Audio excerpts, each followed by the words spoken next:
Senate Bills 18 and 19 before you deal with Missouri's corporate franchise tax. The tax was instituted almost 100 years ago, is sort of an outdated tax that was created prior to there being a corporate income tax, and is really a double tax on assets. Corporations already pay, of course, sales tax, they pay income tax, they also pay tax on real and personal property, but we still continue to also tax those assets a second time with the corporate franchise tax. A couple years ago, with an economic development bill that was passed in 2009, the threshold for exemption from the tax was raised to was raised to $10 million. But companies with assets greater than $10 million still pay the tax, which is equal to 1/30th of 1%. The way that works, a tax base is created by either one of the two, the value of the stock or the value of the assets. It's usually a company's assets, and then they're taxed based on the value of those assets. So you have a real situation where a company, a major employer, will have their base of operation, all of their assets in the state of Missouri. They're taxed on those again a second time. They actually have an incentive to have assets outside of the state of Missouri. So this is really a disincentive for investment. So Senate Bill 18, what that would do, you have a substitute that's been submitted and in front of you and in your binders today, which would freeze the corporate franchise tax at 2010 levels for every entity in every company in the state of Missouri. Who this really benefits is the mid-cap company that's just under 10 million that wants to continue to grow and thrive in the state of Missouri. And instead of once they hit the $10 million mark and go above, they pay on all of their assets. They're not exempt up to 10 million. You're either exempt or you pay for everything over 10 million. So this would encourage expansion. It would encourage investment in our state.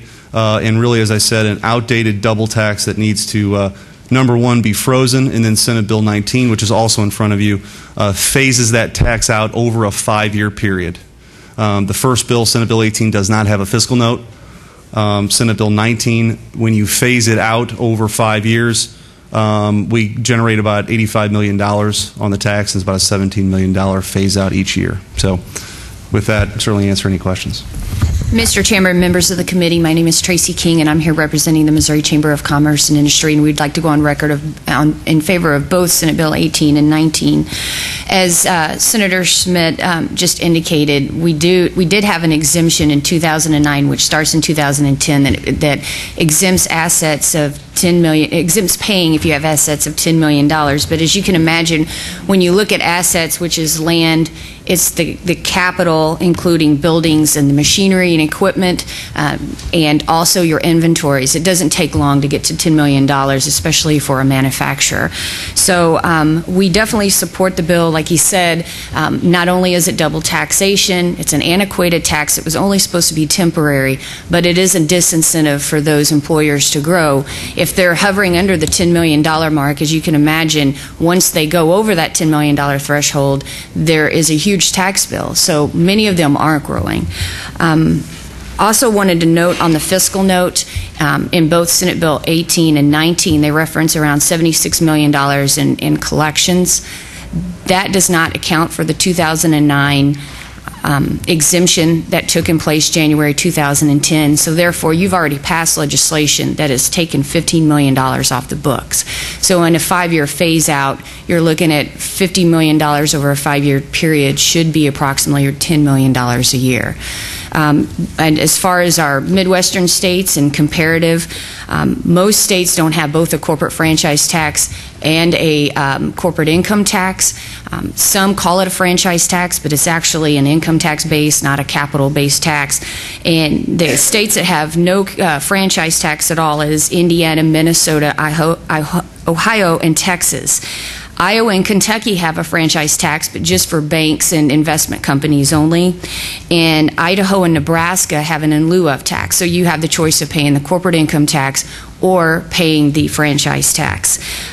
Kansas heard about us trying to phase out the franchise tax when we started to do so back in 2007. So they went into mode, and their franchise tax is actually going to be phased out in 2011. In Oklahoma, I think last year, either last year or in 2009, put a moratorium on their taxes from 2010 to 2013. So that leaves us with Tennessee, who does have a corporate franchise tax, but they don't have the same income and corporate tax structures that we currently have, in Illinois, who loves taxes altogether. So I don't know that we would want to compare ourselves to them. So as I suggested, we are in support of both bills. We like the cap, and we love the phase out. So we urge your support for both of those pieces of legislation. Thank you. Questions from Ms. King? Senator Lamping? I do. If you know this, it'd be great. When companies come and consider Missouri as a place to come to locate to, do they negotiate away this franchise tax in that negotiation process? Do you have experienced that at any time or seen that happen? No, I haven't. I mean, obviously we have tax credits that many companies get to move here, and those tax credits can be applied to the corporate franchise tax as well as the corporate income tax.